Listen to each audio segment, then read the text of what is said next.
In a previous video, we focused on building a community profile. This involved identifying my indicators of interest and adding my locations to the table. If you remember, we chose the city of Commerce and a few surrounding zip codes for this demo. We also talked about the concept of an active cell, and this active cell is what controls the data visualizations that AskCHIS Neighborhood Edition provides. And you'll notice that in this instance, my active cell is under 90040 and for the ever diagnosed with diabetes estimate. In this video, we'll focus on using the different visualization tools that AskCHIS Neighborhood Edition provides to explore the data and how it relates to my neighborhood.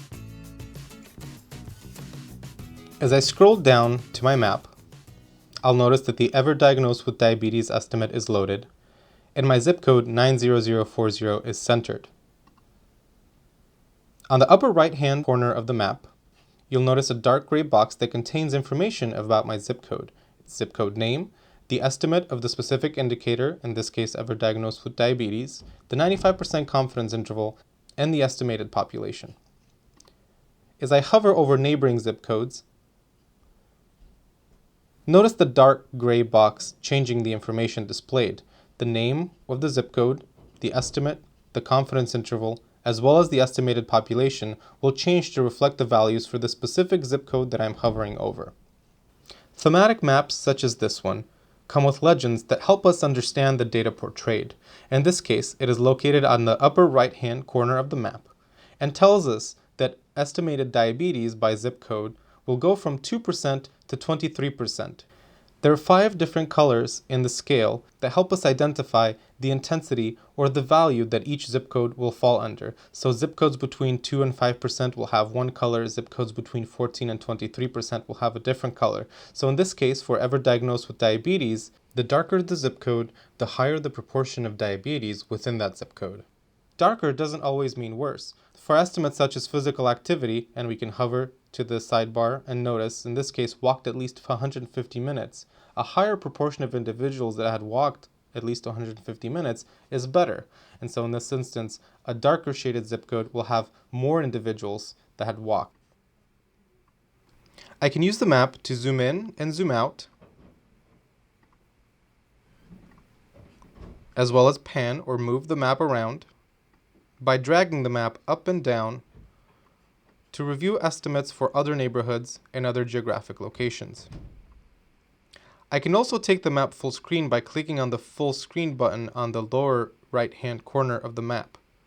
Clicking on this will take my map full screen, and I can use the same panning and zooming to view the distribution of diabetes across all zip codes in California.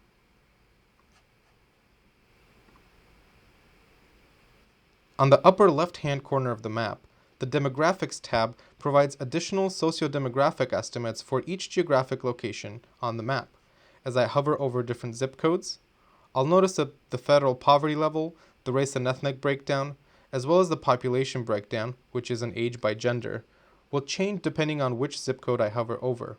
And so my zip code of 90040 has a majority Hispanic or Latino population, and as I hover over the Hispanic or Latino population, I'll notice that about 96% of adults over 18 years of age are Latino or Hispanic. Let's focus our attention on the histogram, which is located on the bottom of the page underneath the map. The histogram serves multiple functions. Its main function is to give you a visualization of the distribution of all of the estimates and all of the zip codes across California. You'll notice that they run from 2% to over 22%. You'll also notice the state estimate graphed as a bar at about 8.8%, as well as my zip code 90040, which is 13.8%. This gives you a quick overview of how your geographic location of interest will compare against the state estimate. The histogram also allows me to filter what the map will show.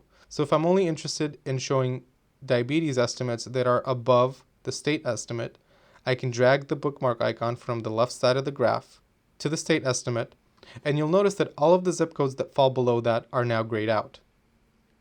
Similarly, on the right-hand side of the histogram, I can drag that bookmark down and hide all of the zip codes that have an estimate above that of 90040.